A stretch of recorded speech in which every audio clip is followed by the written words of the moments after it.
$180. $14 even, please. In a city parking lot in Richmond, California, on a recent Friday morning, 3 food sellers take different approaches to charging customers at the weekly farmers market. One of them, Steve Lee, from New American Farms, won't accept credit cards. Yeah, cash only over here. Okay. But it doesn't stop people from asking anyway. They try to go to find the nearest ATM to come get stuff, because they want their greens, It's been that way for the 20-plus years Steve's family has been showing up at markets like this, with produce from their farm in rural Fresno County, 185 miles away. And there's no plan to add the systems required to take cards or other electronic payments. For my dad, he's not really used to using it and whatnot, so it's gonna be a huge hassle just going through the whole systems and whatnot. Because I could do Apple Pay too, but then it's not going straight to the business, Hello, how you doing? Hi. You need a bag? At the other end of the market, Uriel Castillo from Stockton is swiping cards on the white box prominently displayed at his farm stand. A line snakes around the tables. $5.35. Yeah, we do this for the last 3 years. Yeah. We never before used this system before, but now I know that we got some business right there. This another 25-40%. Yeah. That's 25 to 40% more business after he began taking credit cards 3 years ago. For me, cash is a lot better because, less taxes to pay. But business is business. We can do everything. Thank you so much. Have a nice day. How much is it? $3 each. In between Steve and Uriel is a local mushroom farmer named Kevin Perdomo. Customers are paying in cash, and there's no credit card machine visible. It's kind of like a popular market scenario, right? When you go around the world and you visit these popular markets, everything is in cash. $3? Yes, $3 each. But Kevin won't say no if a customer asks. People ask me, hey, do you take card? Yes, I take card. And then now they know, but generally people also understand that there are credit card processing fees, debit card processing fees. So when they can, they'll pay in cash. It's a bit of a dance, right? Kevin says the technology is available enough that any of the farmers could take cards if they wanted to. I have a smartphone, right? And if I have a smartphone and I'm in the United States, I can download an app and take those payments. It does take a bit longer than cash, and it does cost us more, but it's possible. This tension between how customers want to pay and what farmers are willing to accept plays out at the fruit and vegetable stands throughout the weekly market. We're all here, the farmers come, we bring the produce to the people, and then they try to meet us halfway as well and keep the money flowing, the produce flowing, people are being fed, we're all getting paid hopefully, and everything is well.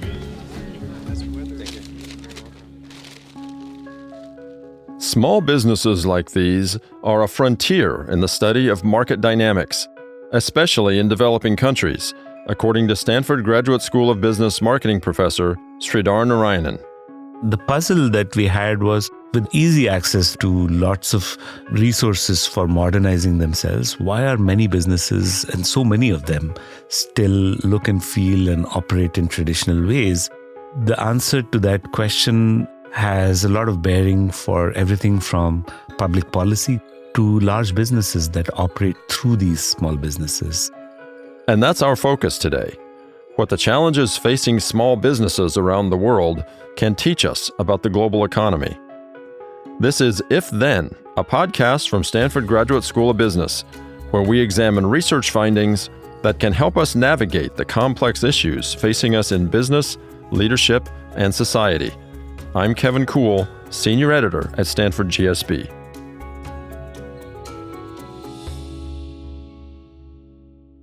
Small businesses in developing countries play sort of an outsized role in those economies. Can you talk a little bit about that? Yeah, small businesses worldwide, actually, not just in developing countries, are really engine of employment, of growth. In developing countries, that role is even greater.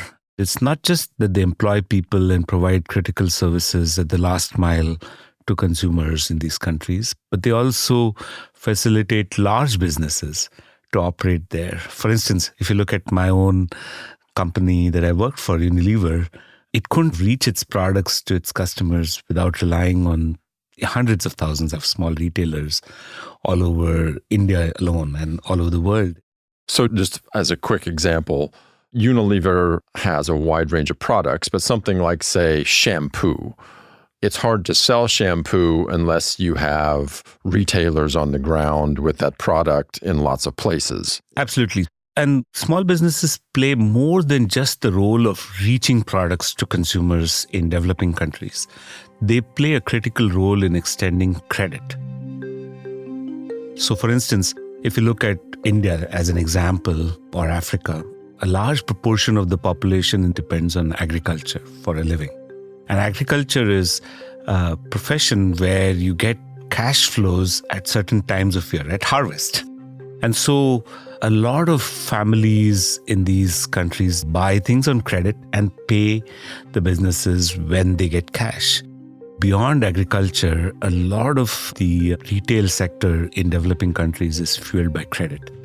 To customers who don't have other sources of credit, they're not in the formal banking system often, they don't have a credit history, they cannot access formal means of credit. The retailers who operate at the local level, small mom and pop businesses, are not just retailers for them, but they're also their neighbors. They know their creditworthiness, and therefore they are able to extend that credit down to the last customer. They also serve as a critical source of reference. So for new products, particularly where consumers may not be familiar with them, retailers serve as a source of credible information to them. So let's talk about the study that you did with retailers in Mexico City. First of all, why Mexico City, and what were you trying to learn? It's a vast city with a large population and a large number of small businesses that cater to customers. Mexico City has a wide diversity of businesses. So it has large format retail, just like you would find in any developed country. And it has customers who are quite wealthy. And at the same time, it has a large population of people who are lower down in the economic strata and also are served by mom and pop retail businesses close to where they live. So Mexico City is a large city, lots of mom and pop businesses, a lot of them quite traditional in how they operate in their backroom operations all the way to their storefront. What I mean by that is that they're small businesses that don't have a lot of automation. They don't necessarily have even a computer or a checkout for keeping track of purchases to issue receipts and so on. They have a selection of products that they stock, but no formal systems of keeping track of what they have. They're often operating on cash. Sometimes they're extending credit, like I mentioned earlier. Right. So that's the kind of scale of businesses. The puzzle that we had was with easy access relatively to lots of resources for modernizing themselves. Why are many businesses, and so many of them, still look and feel and operate in traditional ways? And there's obviously two ways to think about it. One is that they choose to be that way because that signals accessibility, low prices for customers at the bottom of the pyramid, or that they are constrained in terms of resources and access to know-how to modernize themselves. And the answer to that question has a lot of bearing for everything from public policy. Governments are trying to modernize and formalize their economies more, to large businesses that operate through these small businesses and thinking about how they can make them more effective. So when you're talking about modernizing the businesses, what specifically do you mean by that? What sort of tactics or things that you wanted to experiment with in your study?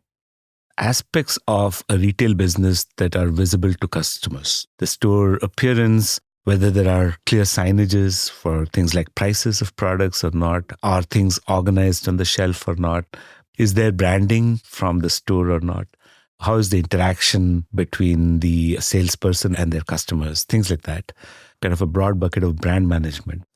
A second aspect of it was things that are not visible to customers, but operate at the back end. Product management, things like how do they keep track of their sales? Do they know which products make the most margins or not?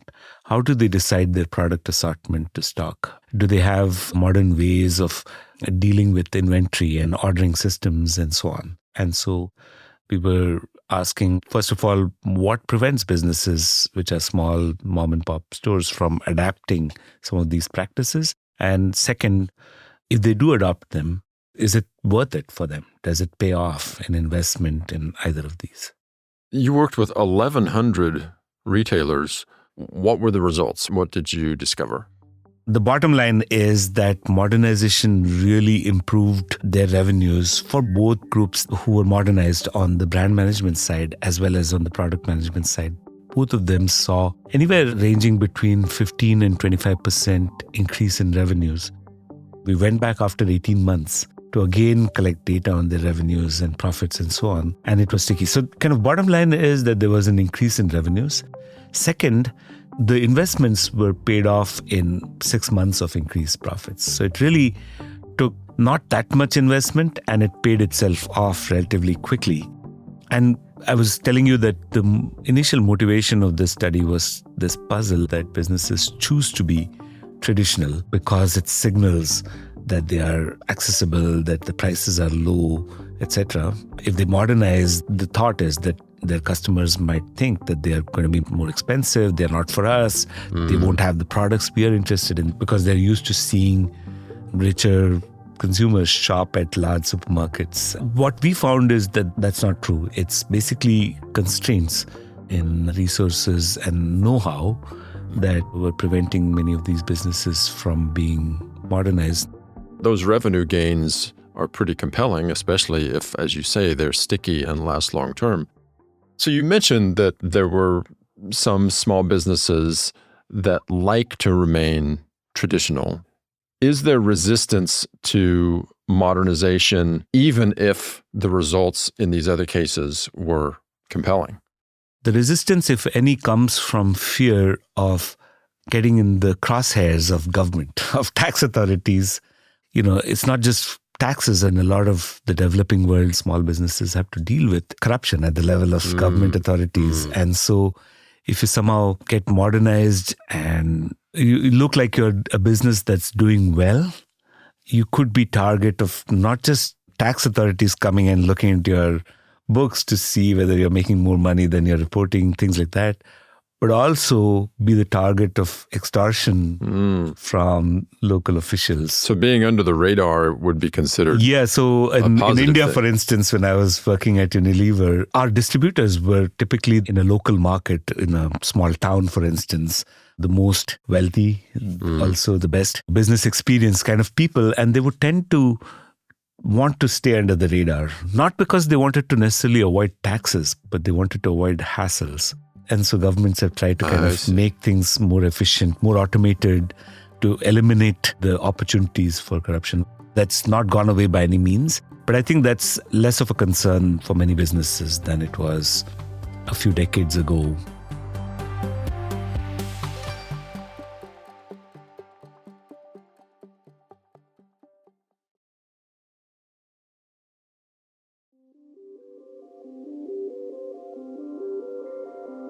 You have a paper now that's awaiting publication that talks about another aspect of modernization, which is the extent to which financial technology plays a role in these businesses.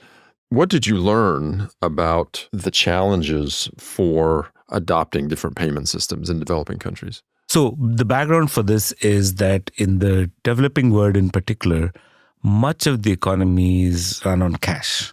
And if you look at the retail sector, people pay for goods on cash, even if they have a debit card. Our context was in Guadalajara, one of the other large cities in Mexico. A larger proportion than many other developing countries, actually, of the population has access to debit cards. For instance, they might get payroll, they might get paid on a debit card, but they go withdraw cash from their debit card and go to businesses to pay with cash. And that was a puzzle. We found that a large number of businesses did not accept any other form of payment other than cash.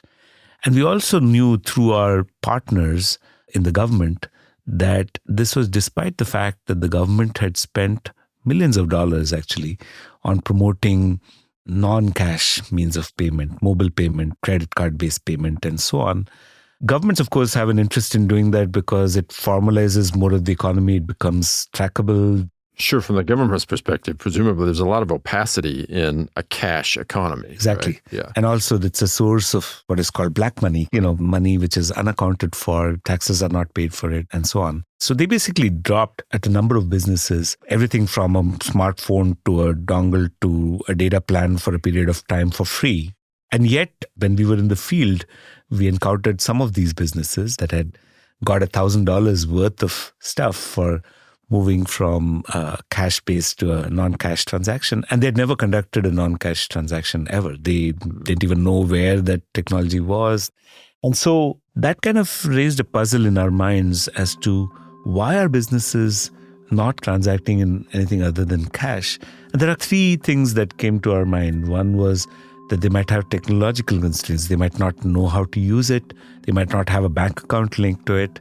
They might not have the basic things needed to facilitate non-cash transactions. Even if they have a device, a dongle, a data plan, and all of that, you need some additional things to make it functional. A second thing that it might be that their customers might not be asking for it. They might not even know that they accept anything other than cash. And the third thing might be that when you use non-cash transactions, there's other parties involved for processing payments. There's technology companies, there's a payment processor, and they need to be paid. And for that, most non-cash transactions involve a little bit of a commission, anywhere from 3 to 5% of the price. And that has to be passed on to the consumer, or the business has to eat those costs. Actually, one paper and a series of projects, we basically explore the barriers to adoption. And in subsequent projects, we're going to explore, once they adopt electronic transactions, what does it do to their revenues? Does it actually grow? What does it do to their profits? Are mobile payments pretty widespread more generally in developing countries? It seems like even in very poor countries, a lot of people have cell phones, for example. Yes, smartphone penetration is very high. It's one of the technologies that has very, very rapidly diffused all over the world, including in very, very poor countries and poor populations in those countries. If you look at countries like Kenya, for instance, I don't know the latest statistic, but at one point, 60% of the transactions in the economy happened through mobile payment. India very rapidly moved from a largely cash-based economy towards a large proportion of transactions moving to mobile payments. There's been very rapid growth of mobile payments in the last decade or so. And then you see countries in Latin America, which are often still more cash-based. Even though the technologies are there, people have cell phones and mobile phones. I wonder if there's something cultural. There could be a variety of factors. There's economic factors, there's cultural factors, the history of the economies in Latin America might have something to do with it, with memories of hyperinflation, and where when you get money, the instinct is to spend that cash right away because you don't know what it'll be worth tomorrow. There's also different levels of trust in institutions that varies across countries, often again driven by history and what people have experienced in the past. But also public policy has a big role to play. One of the big reasons India modernized its payment systems very rapidly was public policy by the government, or sometimes by non-government institutions. In Kenya, for instance, M-Pesa was the mobile payment solution that basically changed payments in that country. It was a private initiative, and it rapidly grew in a country where other forms of payment were quite primitive. It started with people figuring out how to transfer money to their families. They were working in the city and their families were back in the village. And the traditional way was, if you didn't have access to financial institutions, like the people in the village might not have a bank account, you would either have to travel yourself or give it to a trusted person, or sometimes even things like bus drivers would serve as a way of transporting money. But it was not an efficient way. It was not secure or safe, and was prone to delays, all of those things. And so Kenya was a country where mobile payments took off first. And then it evolved from there. And this was pre-smartphones. It was purely SMS-based. So there were a few different variables that you were studying. Can you just talk about what you learned? We look at two things, two barriers to adoption of payment technologies. One was the technology itself, familiarity with the technology, how to use the app, have it set up, which we call technological barriers broadly. And the second one was around information. So for their customers to know that they accept payment methods other than cash, firstly, they can access credit. to pay for things. Secondly, they have a record of the transaction, often in cases where otherwise they might not. Third, they have some purchase protection. If they buy something through a mobile payment, they are protected if they get a fake product or something that doesn't work. Whereas if they pay cash, they have no recourse. Broadly, what we found was that both of these barriers are important. And they are, by the way, sequential. You need to first solve the technological barriers for the informational barriers to even be relevant, right? If there's no operating technology, there's no point of making consumers aware of the benefits of payments. Yeah. And what we found was that a big proportion of the barrier was actually basic technological barriers. They didn't know how to operate the app, or they hadn't linked it to a bank account. And solving these is inexpensive, relatively. We had people help them set it up, come back to kind of check if things were working right, and solve these micro issues, onboarding challenges typically. And it turns out that a lot of the challenges are very, very specific to a particular business, and they differ widely across businesses. Also, there are two sides to this market, right? The businesses need to want to use non-cash based methods of payment, but their customers also need to want to do it. You can't solve this problem by looking at only one of these. More businesses will adopt it, more customers want to use other forms of payment, and more customers will adopt when they see lots of businesses where they can use it. If we could somehow mobilize and execute on a widespread program to modernize small businesses like the ones you're talking about, how profound would the effects of that be on the macroeconomy of a particular country, and even more broadly, globally? Modernizing small businesses will have a profound impact on economies worldwide in many ways. Firstly, just in these businesses, there's a lot of efficiency to be gained. There's a lot of loss overall. Just as a simple example, in our Mexico City study, one of the key things of modernization was to reduce wastage. A lot of the businesses order goods more than they want, more than they need. They keep them on the shelves for a long period of time. Some of these things which have expiry dates expire, and that's a waste for the economy. If they had systems to track their sales and align their ordering systems with their sales, that could lead to a lot of reduction of waste and increase of efficiencies more generally. Second, if you look at small businesses, they have a huge impact on employment in a lot of these countries. And, we're facing huge challenges in the future through various ways. As the economies modernize as a whole, there's been an entry of a large number of big businesses. And that's led to a lot of fear around what it'll do to employment, because every time you replace a number of mom and pop stores with a large retail chain, you don't have a one-to-one replacement in terms of employment. Overall, for the economies, that's in many ways a good thing, but at least in the medium term, it would leave a large number of customers underserved. Like I mentioned, a big role played by small businesses is that they extend credit to their customers who would not have other sources of credit. And if these businesses were to go away, they might not be able to access goods the same way as they otherwise do. And I think it has very large implications for macroeconomic development of these economies as a whole, the global economy, because more than half the world lives in countries that are quite poor and are developing, and small businesses are an engine of growth for them. So learning about that is really important for a big part of the world. If Then is a podcast from Stanford Graduate School of Business. I'm your host, Kevin Kuhl. Our show is written and produced by Making Room and the content and design team at the GSB. Our managing producers are Michael McDowell and Elizabeth Wilezik-Stern. Executive producers are Sorrel Husbands-Denholtz and Jim Colgan. Sound design and additional production support from Mumble Media and H. Ash. And a special thanks to Steve Lee, Uriel Castillo, and Kevin Perdomo at the Richmond Farmers Market. For more on our faculty and their research, find Stanford GSB online at gsb.stanford.edu or on social media at Stanford GSB. If you enjoyed today's conversation, consider sharing it with a friend or colleague And remember to subscribe to If Then wherever you get your podcasts, or leave us a review. It really helps other listeners find the show. We'd also love to hear from you. Is there a subject you'd like us to cover? Something that sparked your curiosity? Or a story or perspective that you'd like to share?